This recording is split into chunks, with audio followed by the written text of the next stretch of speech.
दोस्तों, आज हम बात करने वाले हैं अरुणिमा सिन्हा के बारे में। क्या आप सोच सकते हैं कि एक महिला जिसे चलती ट्रेन से लुटेरों ने फेंक दिया था, जिसके कारण उनका एक पैर कट चुका है, क्या वह माउंट एवरेस्ट चढ़ सकती है?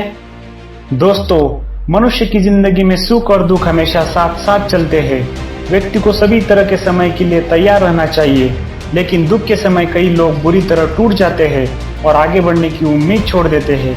सफलता उन्हीं को मिलती है जिनके जीवन में एक लक्ष्य होता है और वे अपने लक्ष्य के प्रति ईमानदार होते हैं।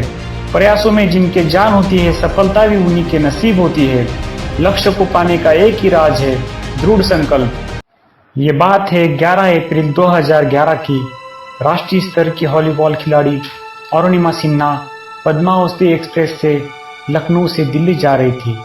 बीच रास्ते में कुछ लुटेरों ने सोने की चेन छीनने का प्रयास किया, जिसमें कामयाब न होने पर उन्होंने अरुणिमा को ट्रेन से नीचे फेंक दिया। पास के ट्रैक पर से आ रही दूसरी ट्रेन उनके बाएं पैर के ऊपर से निकल गई, जिससे उनका पूरा शरीर खून से लथपथ हो गया। वे अपना बायां पैर खो चुकी थी और उनके दाएं पैर में लोहे की छड़ें डाली गई थी। उनका 4 महीने तक दिल्ली के एम्स में इलाज चला। इस हादसे ने उन्हें लोगों की नजरों में असहाय बना दिया था, पर वे खुद को असहाय नहीं देखना चाहती थी। क्रिकेटर युवराज सिंह से प्रेरित होकर उन्होंने कुछ ऐसा करने की सोची ताकि वह फिर से आत्मविश्वास से भरी सामान्य जिंदगी जी सके। अब उन्हें कृत्रिम पैर लगाया जा चुका था। अब उनके पास एक लक्ष्य था। वह लक्ष्य था दुनिया की सबसे ऊंची पर्वत चोटी माउंट एवरेस्ट को फतेह करने की। अब तक कोई विकलांग ऐसा नहीं कर पाया था। एम्स से छुट्टी मिलते ही वे भारत की एवरेस्ट पर चढ़ने वाली पहली महिला पर्वतारोही बिछेंद्री पाल से मिलने चली गई। अरुणिमा ने पाल की निगरानी में ट्रेनिंग शुरू की। कई मुसीबतें आई, लेकिन उन्होंने हार नहीं मानी और धीरे धीरे पर्वतारोहण की ट्रेनिंग पूरी की।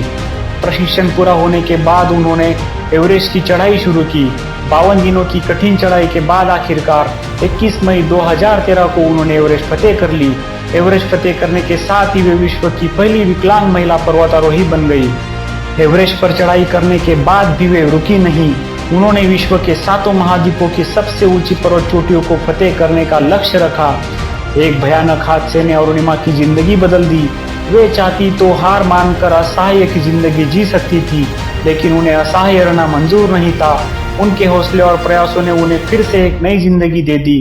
अरुणिमा जैसे लोग भारत की शान है और वो यही लोग हैं जो नए भारत का निर्माण करने में एक नींव का काम कर रहे हैं। युवराज सिंह से प्रेरित होकर अरुणिमा ने अपनी जिंदगी बदल दी और अब अरुणिमा की कहानी हजारों लोगों की जिंदगी बदल रही है। अरुणिमा की कहानी निराशा के अंधकार में प्रकाश की एक किरण के समान है, जो संपूर्ण अंधकार को प्रकाश में बदल देती है।